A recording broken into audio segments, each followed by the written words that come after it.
So, ano master sa pagka-casting? So, ibig sabihin, hindi ko pa masyadong ano pa. Di pa. Ito, may kunting tip lang ko sa iyo ha. Hindi naman tayo talagang expert dito. May kunting idea lang po. Dawa nga ng turo lang din ng mga master natin. So, gusto ko rin i-share sa iyo. Sige po, salamat po. Mga master, si Master Ace ng Cavite.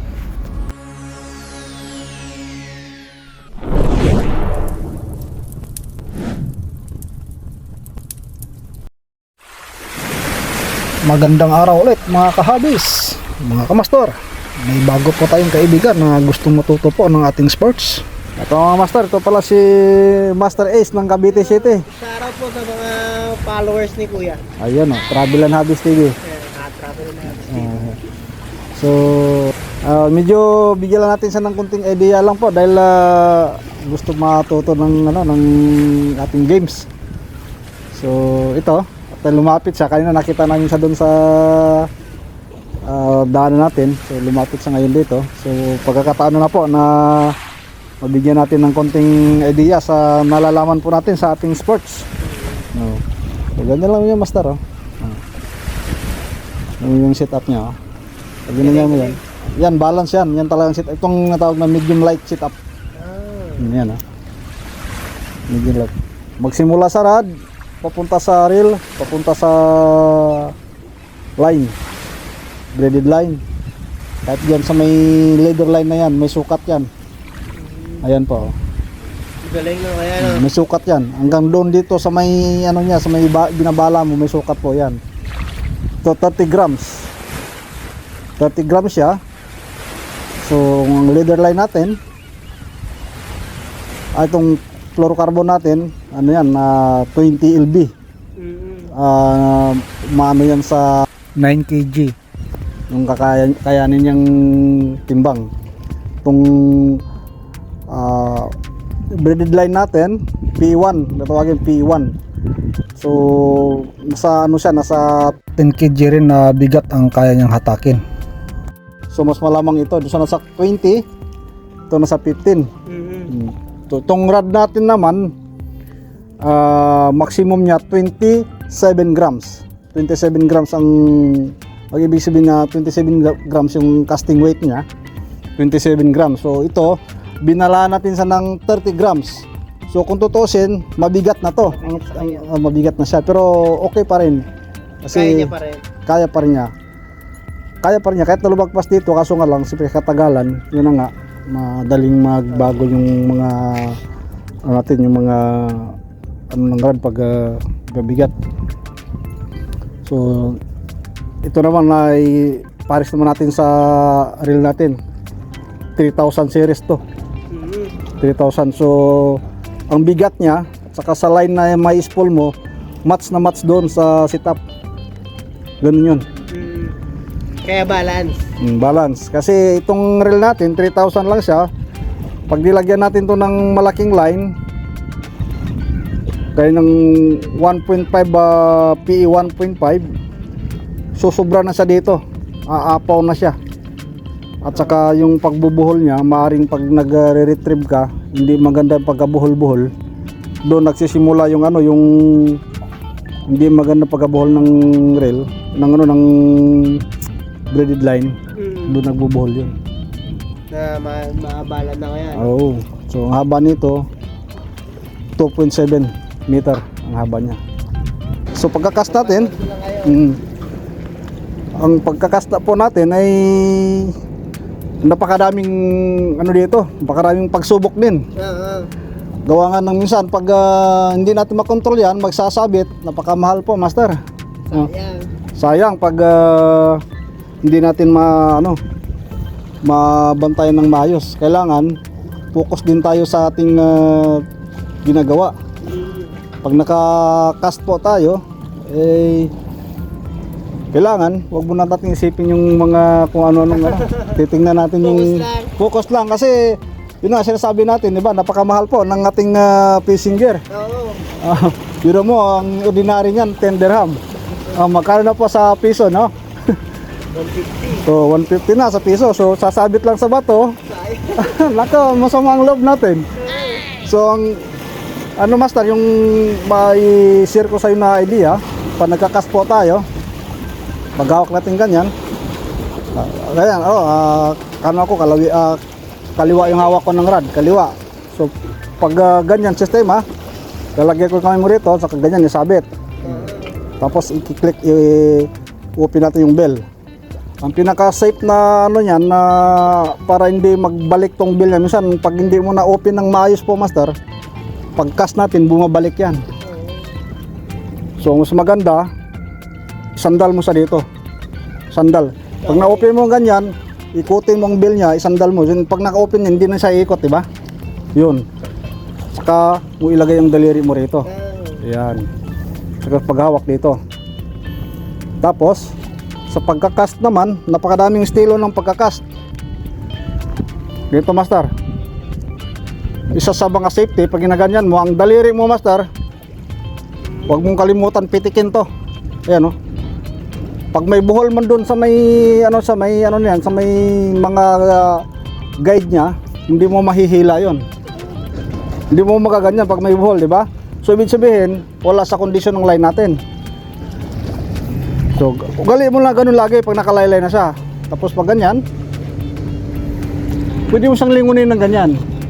Lilingon ka. Sandali lang para ma-check mo kung maayos. Di ba?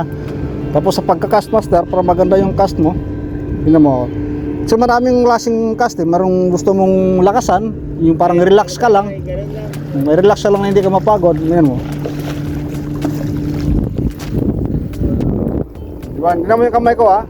Kung anong position ng kamay ko. Diretso. Tapos pilik ko yan. Balik mo yung bell niya pag na balik mo ganyan. So sa pag-retrieve naman, ganyan mo siya. Kapag ganda ganyan, pitik. Ganun na siya. Ganun lang yung estilo.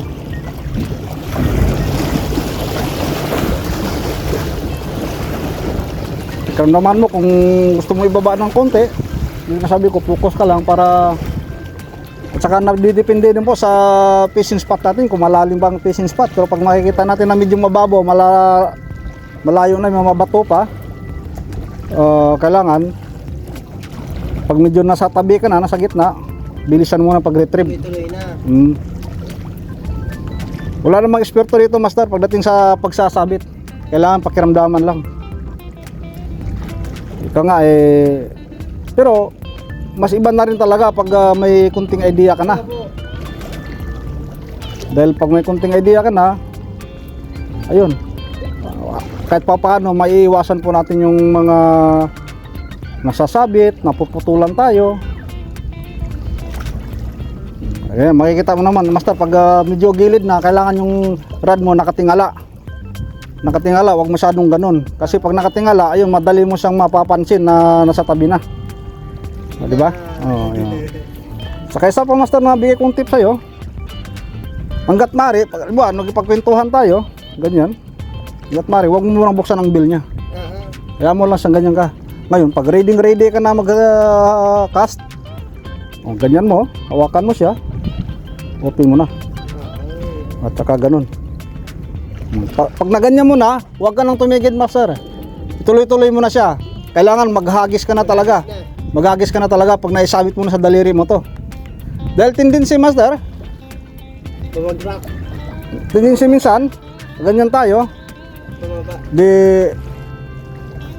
ginanya mo na yung kamay mo rito, daliri mo, hindi mo na open pa ang bell. Nakipagchismisan tayo, nakipagmaritisan.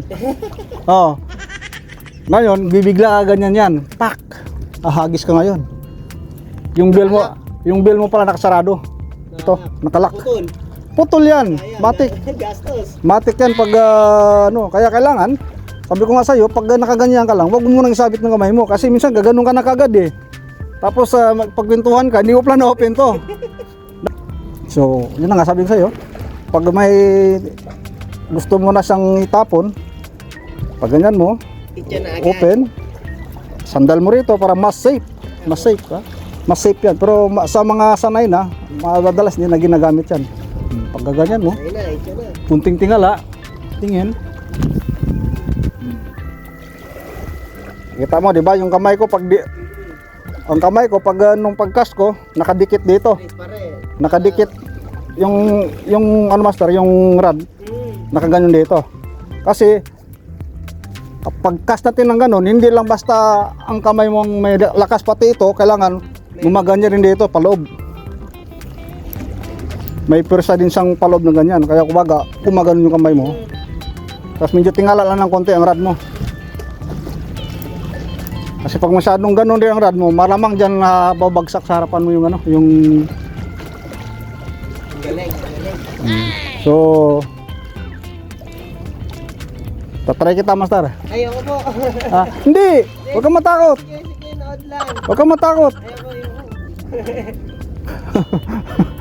Paano ka matututo? Nood lang. Ayan, kasi pag nakatingala master, makikita mo na sa yung line mo na mapapansin mo na nasa tabi na siya. So pag nasa tabi na, kailangan medyo mabilis na yung ano mo, hanggat mari, i-retrieve mo na, ganun. Kasi yung isda naman master, kapag lalo mga talakitok, kahit na nakalutang yan, pag nadaanan yan, nakita mo, pag nadaanan ng talakitok yan, nahabulin niya yan pag talagang mayroon sa dyan. So, lipat tayo master sa ano, sa heavy sit-up. May setup. Oh, ayan. Ayan, malalaki yan na yan. So may ibang technique rin lalo pag lure ang gamit natin. Ano mo? Lure natin nasa ano yan, nasa 38 grams po yan. Opo. 38 grams ang lure natin, ayan. Dahil heavy setup siya, ngayon nung leader line natin 25 lb to. Nasa 20 kg ang kaya niya. Yung line natin 1.5. Tapos yung rod natin na yan 3 meter yan. Yung rod natin 3 meter. Opo. Max niya na casting weight nasa ano to, nasa 60 gram. Kasi ano to, yung 3 meter nasa 60 gram yung ano niya. Kaya kahit balahan mo ng 40 grams, 50 grams, kayang-kaya pa rin niya. Walang problema. Tapos tong reel natin, series 4000. So dapat nga ang ilalagay natin lang dito, ang pinaka ano lang talaga sa mga expert na yan, PE 1.2 lang para kumasya lahat ang 300 meter dito. Eh sa akin na to, ano yan, 1.5. So medyo hindi naubos ang 300 meter dito. Opo. Hindi nagkasya lahat, bali kasi punong-puno siya, yun nga, may tendency na dahilan para magbuhol pag masyadong puno. Diba? So ganyan yan. So ang style naman dito master, sa pagre-retrieve, pag lure ang gamit natin, para maglaro ng maayos yung lure natin ay ganito. So kailangan yung laylay natin master, ang sa dinugtungan doon medyo nakalabas, para hindi nasisira yung ano, yung guide natin doon, yung ring, ceramic ring sa dulo. Mga ganyan lang, laylay lang. Ganyan, no? So ayan, yun nga sabi ko ulit sa'yo sa kanina, ganun pa rin yung estilo. Para mas safe ka, sandal mo lagi rito. Lalo na pag mga malalaki ang hinahagis mo, minsan pag bumalik yan na nasa ere pa lang yung lure natin, putol yan. Siyempre sa lakas ng pagpalo natin. Ganyan. So tingalay mong konti. Op! Oh, medyo balugbog ha, nakita mo yun, medyo gumano yung rod ko, so hindi masyadong lumipad. Medyo pa ganyan yung bagsak niya. Okay lang naman din po yun. Okay lang.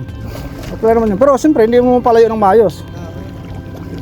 So ngayon, pag retrieve natin pag lure, pwedeng tuloy-tuloy mo lang siya. Huwag masyadong mabilis kasi pag masyadong mabilis, gaganon yung ano, yung lure.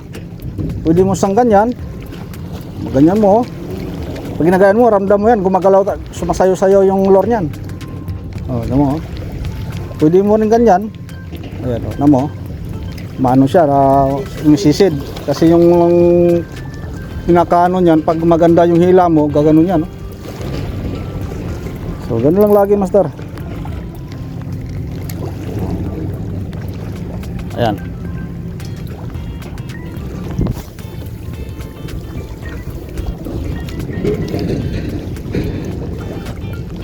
Itcha lang ng itcha yan, master. Oh, itsa lang itsa. Tapos buwan lang rin ang buwan. Oo. Itsa lang itsa hanggat magsawa ka. pala siya ini-stay dyan. Hindi dito. Talagang podcasting, ganun lang yung ganun. Oo, kasi pag ito kasi naman, hindi naman to lumulubog. Lulubog naman sa pag matagal yung pabayaan mo lulubog yan, pero matagal. Hindi kagaya nung sa jig natin, kailangan bantayan mo yun. Tansyahin mo yung baba ng ng jig natin kung jig ang gamit. So may isa pa kong share sa'yo, master, ha. Gagamit tayo ng popper. Nakagamit ka ba ng popper? Hindi ka pa nga nakagamit pala ng popper. Hindi ko pa alam yun. Yung mga yan yan, hindi ko yan alam, master, lahat eh. Yan. So ito, master, papalit tayo ng natin. Ang dami mong setup dyan ah. Yan ang nakahiligan natin, master, eh. Habi na, Oo. master. Hindi lang hobby na. Kaya ang aking channel ay Travel and Hobbies TV. Travel. Ayan, bibigyan kita ng sticker mamaya. Sige po. Ha? Hindi mo mapanood din yung mga adventure natin.